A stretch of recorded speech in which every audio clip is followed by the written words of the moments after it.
Bismillahirrahmanirrahim. Assalamualaikum warahmatullahi wabarakatuh. Selamat bertemu di pelajaran sejarah peminatan anak-anak kelas 11 IPS. Dengan saya Mariana Kusarianti. Anak-anak, hari ini kita akan membahas bagian kedua dari revolusi besar di dunia, yaitu tentang revolusi Amerika. Revolusi Amerika ini ada kaitannya dengan revolusi Perancis. Makanya nanti ada beberapa poin yang menghubungkan antara revolusi Amerika dengan revolusi Perancis. Kita mulai. Nah, bagaimana keadaan Amerika sebelum revolusi? Ternyata Amerika sebelum revolusi itu merupakan negara bagian koloni dari Inggris. Nah, makanya nanti di belakang kita akan membahas bahwa Amerika itu adalah negara koloni nanti sebutannya. Sedangkan Inggris itu sebutannya adalah negara induk. Jadi nanti kalau ada negara koloni itu sama dengan Amerika. Sedangkan negara induk itu sama dengan Inggris. Amerika merupakan negara bagian jajahan dari Inggris atau negara koloni Inggris. Nah, hubungannya apa sebelum revolusi industri? Ternyata Inggris pada masa revolusi industri mengalami perubahan yang sangat luar biasa di mana dampaknya itu tidak selalu positif. Ada dampak negatif, salah satunya adalah munculnya banyak sekali kriminalitas. Bahkan nanti di Inggris ada sebutannya yaitu Carnival of Crime. Kenapa dinamakan Carnival of Crime? Karena terlalu banyak sekali tingkat kriminalitas atau kejadian kriminalitas yang terjadi di Inggris sehingga peristiwa kriminalitas itu dianggap sebagai sesuatu yang lumrah, sesuatu yang tidak tidak mengherankan lagi, sebagai sesuatu yang biasa saja. Itulah sebabnya nanti ketika di Inggris mengalami sebuah puncak kriminalitas atau disebut sebagai Carnival of Crime, Inggris mengalami krisis penjara, di mana penjara itu mengalami overload, tidak lagi bisa menampung jumlah kaum kriminal yang tertangkap oleh pihak kepolisian Inggris. Makanya Inggris kemudian memiliki permasalahan baru. Bagaimana caranya para kriminal ini di mana mereka harus tetap menjalani hukuman mereka karena sudah melanggar hukum, tetapi tidak di Inggris. Kemudian opsi berikutnya adalah para kriminal itu kemudian harus menjalankan hukumannya di negara koloni Inggris. Jatuhlah pilihannya ke Amerika. Itulah sebabnya nanti Amerika itu menjadi tempat buangan para kriminal di Inggris. Di mana ketika mereka dikirim ke Amerika, mereka tanpa memiliki skill, di mana secara geografis Inggris dengan Amerika itu sangat jauh berbeda. Inggris sebagai negara yang industri, sedangkan Amerika pada saat itu adalah sebuah dataran yang istilahnya masih tandus. Jadi tidak ada kehidupan maju di sana karena di sana mayoritas adalah kaum Indian. Itulah sebabnya para warga negara Inggris yang menjadi kriminal yang dibuang ke Amerika itu memiliki benih-benih kebencian. Kenapa kok saya dibuang ke Amerika tanpa diberi skill atau tanpa diberi kemampuan untuk hidup di tanah yang baru, jauh berbeda dengan Inggris. Kemudian, apa latar belakang dari revolusi Amerika? Yang pertama adalah adanya pertentangan antara negara koloni dengan negara induk. Anak-anak, negara koloni adalah Amerika, negara induk adalah Inggris. Pertentangannya apa? Bahwa bagi negara Inggris sebagai negara induk, koloni itu tidak berhak untuk memiliki pemerintahan sendiri karena keberadaan negara koloni itu hanya untuk mendukung kepentingan negara induk saja. Jadi tidak perlulah adanya pemerintahan. Kemudian, sikap tidak mau mendengar aspirasi dari warga koloni itu kemudian diawali oleh koloni Virginia. Jadi negara-negara Amerika itu terbagi menjadi negara-negara koloni atau negara-negara bagian. Diawali oleh koloni Virginia, mereka kemudian menuntut memiliki hak dan tanggung jawab yang sama. Tapi tuntutan dari koloni Virginia itu justru ditanggapi oleh negara induk dengan semakin menaikkan pungutan pajak. Jadi tidak didengarkan, malah ditambah bebankan dengan pungutan pajak. Kemudian yang ketiga, setelah negara induk tadi menerapkan pajak yang tinggi atau menaikkan pungutan pajak, kemudian Benjamin Franklin sebagai tokoh koloni menolak adanya pajak yang dikenakan kepada bangsa koloni. Kemudian mereka menyusun tuntutan bahwa harus ada hubungan antara koloni dengan negara induk, tidak hanya sekedar induk meminta koloni untuk membayar pajak saja, tapi harus ada hubungan timbal balik di sana. Kemudian yang kedua, latar belakangnya adalah kebijakan negara Inggris di tanah koloni, di mana ternyata negara induk itu melarang adanya perdagangan yang dilakukan oleh negara koloni. Jadi adanya monopoli perdagangan. Koloni Amerika hanya boleh diizinkan untuk berdagang dengan bangsa Inggris saja, tidak dengan bangsa lainnya. Kemudian adanya peristiwa Boston Massacre. Boston Massacre itu apa? Boston Massacre adalah dilatar belakangi adanya semakin banyaknya tuntutan peraturan. Ditambah lagi tuntutan pajak yang tinggi yang semakin hari semakin menyengsarakan warga koloni. Kemudian bangsa koloni di Amerika itu kemudian menyusun sebuah sikap tahun 1765 yang namanya adalah No Tax, No Representation. Artinya, warga koloni tidak akan membayar pajak kalau tidak ada perwakilan mereka di parlemen. Mereka ini artinya adalah tidak ada perwakilan koloni di parlemen. Jadi jangan berharap kami akan membayar pajak kalau tidak ada perwakilan kami di parlemen. Kemudian tuntutan dari koloni itu justru 5 tahun berikutnya ditanggapi oleh tentara Inggris dengan melakukan pembantaian massal di kota Boston, yaitu disebut sebagai Boston Massacre. Kota Boston itu pada masanya dianggap sebagai kota yang paling maju, kota yang paling ramai karena di situ ada pelabuhan Boston, pelabuhan tempat membongkar muatan kapal. Berikutnya, puncaknya adalah peristiwa Boston Tea Party, di mana pada saat itu tokoh Massachusetts yaitu Samuel Adams kemudian membentuk komisi respondensi yang kemudian membuat sebuah sikap untuk mengembargo atau menutup sementara masuknya muatan teh yang akan dibongkar di pelabuhan Boston. Kemudian pada 1773 ketika 3 muatan kapal Inggris yang berisi teh itu disusupi oleh sekelompok orang dengan mereka menaiki kapal tersebut kemudian membuang semua teh yang ada di 3 kapal tersebut. Makanya disebut sebagai Boston Tea Party karena yang dibuang itu adalah teh.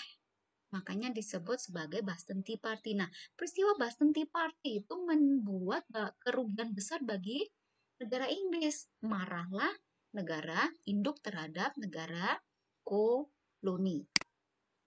Kemudian, selain menerapkan peraturan, pajak apa saja yang diterapkan oleh negara induk kepada negara koloni? Yang pertama adalah Undang-Undang Mata Uang atau Currency Act, di mana Currency Act ini adalah wujud dari monopoli bangsa Inggris, di mana negara koloni dilarang untuk menerbitkan uang kertas sebagai alat perdagangan. Uang sebagai alat tukar menukar itu hanya diterbitkan oleh negara Inggris, itu adalah Currency Act. Kemudian yang kedua adalah Undang-Undang Materai atau Stamp Act. di mana Stamp Act ini sangat memberatkan sekali bagi bangsa koloni. Kenapa dikatakan memberatkan? Karena eh, semua hal yang dicetak itu harus dipajakan. Entah itu surat kabar, pamflet, lisensi, surat perjanjian, atau surat pinjaman, dan dokumen resmi yang lainnya yang dicetak itu harus ada pajaknya. Jadi kalau mau membaca Quran pun harus membayar pajak. Itu yang disebut sebagai Stamp Act. Tujuannya apa? Tujuannya adalah membendung informasi dari luar Amerika. Berikutnya adalah Undang-Undang Townshend atau Townshend Act. Di mana ini sedikit konyol ya, di mana bangsa koloni itu harus membayar semua biaya yang dikeluarkan oleh pejabat-pejabat Inggris yang bertugas di Amerika. Jadi sebetulnya ini sesuatu yang sangat lucu sekali, di mana bangsa yang terjajah harus membiayai atau menggaji orang yang menjajahnya. Itu adalah Townshend Act. Berikutnya yang terakhir adalah Undang-Undang Paksaan atau Coercive Act. Coercive Act isinya adalah kalau negara koloni, warga koloni itu mau melakukan sebuah demonstrasi dan pada akhirnya nanti demonstrasinya mengakibatkan kerusakan, kerugian dari demonstrasi itu harus ditanggung oleh warga koloni. Jadi ini adalah dua hal yang sangat mengganggu sekali bagi warga koloni. Sudah ditimpa dengan banyak peraturan, kemudian harus membayar pajak yang dua dari empat pajaknya itu dianggap sebagai sesuatu yang konyol sebetulnya. Berikutnya, bagaimana jalannya Revolusi Amerika? Jalannya Revolusi Amerika itu diawali dengan pembentukan Kongres Kontinental I di Philadelphia ketika mereka menentang yang namanya Coercive Act. Kemudian menuntut adanya persatuan antara negara-negara koloni di Amerika Utara. Kemudian adanya peristiwa penangkapan Samuel Adams oleh Jenderal Thomas Gage